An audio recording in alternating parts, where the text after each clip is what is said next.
Good morning to you. I'm Jeff Slakey. Got two great guests in studio today. Mason County Fire District 4 Chief Bob Burbridge and Mason County Sheriff Casey Salisbury. Morning, guys. Good morning. First things first, Bob, talk to me a little bit about the latest that you know on the Scatter Creek fire down Grand Mountain. I know there's still some crews there from around here. Scatter Creek, that started with mutual aid requests, regional requests, the day of the fire. So while the sheriff was going by and saw the initial start of the fire, they were passing fire crews on the 101 heading that way. Mm-hmm. And it was pretty confident that it was going to go to a state mobilization and expanded quickly. You guys had an update on the news today. We still have crews there today. They stayed the weekend to give them a hand, and I believe we'll see them come back today, which would be good news with the weather going on today. One of the things that happened with that fire, and we were just briefly mentioning it before we went on, is the fact that that it was able to jump over the roadways. How common is that, and how does that even happen?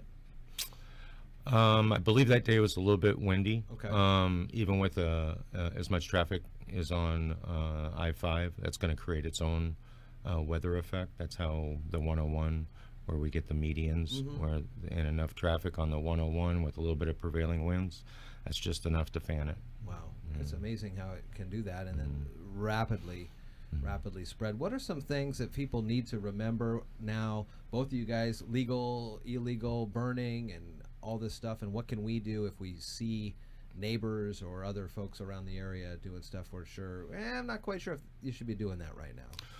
Well, we haven't tightened up the burn ban yet, but like this morning, beautiful fog, and people start to relax a little bit. We've got one more month of really dry weather.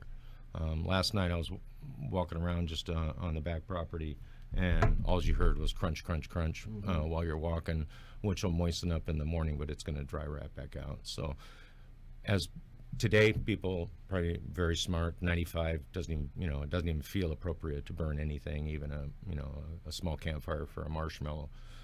But don't relax too soon. Sure. Let us establish what the fuel moistures are. Let us give you the green light before you clean up the yard.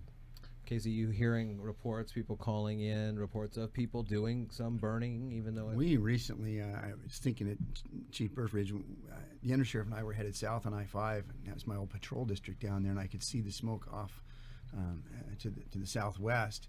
By the time we met with the sheriff down there and dropped off some legal documents and came back, that was hop right in front of us, and it started on the other side of the road. And I got home and I told my wife, I said, gosh, we're so lucky right now that we haven't had anything come up, and I no longer said that. And Fire Marshal Patty goes by with lights and sirens on, and I look down at my phone, and here we have one. And as I understand, that particular one was somebody who was actually burning something they shouldn't be burning, some type of materials that they shouldn't have been burning, and it started, in their backyard, and that's what the chief's talking about. It's just not a good idea. I look at this, whether there's a total burning ban and things like that on, it's just not good common sense to be doing that when it's this dry out. When I was down in California this weekend, I spent much of the time mowing tall, very dry grass, and everybody was saying, "All right, well, Jeffrey, you got to be done by 10." Mm-hmm. And I thought it was for the heat, because it was 105 down there. Mm-hmm. This is the heat. It would be very hot for me sitting on the lawnmower, but no.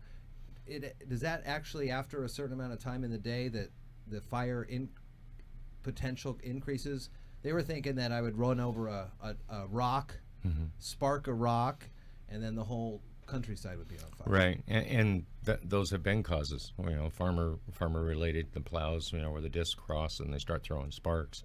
The later in the day, you're going to get the humidity is going to start to fall. The last time, and I'm going to call out one of the sheriff's deputies. Last time we were this high, 95, was about 3.5 weeks ago, and there was the structure fire up on Turner Hill on 16th Street. And the other hat I wear in the fire service, I'm a fire commissioner out at District 16, which is Dayton. That was their fire. And it took a lot of people. They had to double the response because of the heat and the impact physically on going to a structure fire that, there was a threat that it was going to get into the wildland, all the heavy equipment that that they're wearing for structural protection, you don't last very long. And before the fire service, before we could get our cooling and our aid and the rehab station set up, Deputy Chris Mondry was on the scene and noticed that there were firefighters coming back that were spent, and they were getting overheated. And he was simultaneously throwing firefighters in air-conditioned vehicles and personally running down to Safeway here. We had gone through a lot of drinking water behind the scenes. Okay. You know, we had a Squaxin officer run some water up to the scene for the firefighters. But the actions of Chris, you know, not only taking care of the good people in the community, but to see firefighters in need, getting them cooled down, personally going out and making sure that they're have plenty of drinking water. Big thank you from the fire service to Chris Chief Mondry. Welander stopped by and brought a letter recognizing Deputy Mondry for that. I think maybe part of the point in being here today is, if you haven't already noticed, we work very closely with our fire services, all the fire chiefs and the sheriff's office and law enforcement. Incidentally, a few years ago, we were out in the freezing cold, and one of our guys was having to work out on a traffic scene, and he came in and he says, "Gosh," he says, I said, "Is it all right?" He says, "You know," he said, "I saw the fire chief go by," which was Chief Burbridge, and he says, a few minutes later, Chief came back with some hot coffee and some things for me. He'd been standing out there all morning, and those kind of things, I'm telling you, they can make a big difference when you're out there, because oftentimes it might be one firefighter or one officer directing traffic or whatever it might be out there, and all of a sudden the main incident's what everybody's thinking about, but yet there's people on the outside of that that are just as important, and we're always watching and helping each other out, and Makes a long day a little bit shorter. yeah. I would tell you that in our county, and again, I just live off this compared to other places, is that our relationships within the county, within our law enforcement community, our firefighter community, our emergency services communities, very, very close. And there's a lot of places that aren't quite like that. And we're small enough that we know each other and we can call back and forth, and we live next to each other. And we've just had a really great relationship here with our emergency service workers in this county, and we're very fortunate to have that. So it is kind of a camaraderie. So, you know, you see on TV or on the TV shows, there's always kind of the drama between the fire departments and the police departments, and that doesn't really. Well, you got to pick on each other I a little mean, bit. it's a friendly, yeah, it's like a absolutely. friendly ribbing. It's Sure. not like you. I mean, you Oh, guys no. at the end of the day, you guys are together. No, several times I've stood in front of the fire departments with holding my shoe out there to collect money. It just doesn't work the Doesn't same work, as the man. as You gotta the have the boot. No, You you gotta gotta have have the the boot. boot. You gotta We have the try. Yeah. No, we have great relationships here. We do some training things together. I mentioned that Bob has just been tremendously instrumental. We have youth in our community that some people have, reserves or volunteers or programs for their cadets. Ours is a mutual, where the kids that are involved, Bob and Danielle have worked on that they're learning fire service and law enforcement service issues together, so they can make a career path choice, or just for their own betterment. And we're probably one of the only places that I know of that are doing that, and it's really special to have kids know the fire side and the law enforcement side and how that works. It makes for a great future. Yeah, 5 years with the Explorer Post, and we just gave birth to our first blue team member. So one of our Explorers has left the post, and they're going to become a Washington State Patrol. So you were just Trooper. over there on the other side of the mountains, right, doing that? Yes, in Yakima we had a week that was, talk about hot weather. What Yakima can be, we were celebrating 95 degrees. Wow. That was phenomenal. Great group of people. You throw 300 kids and all the support staff.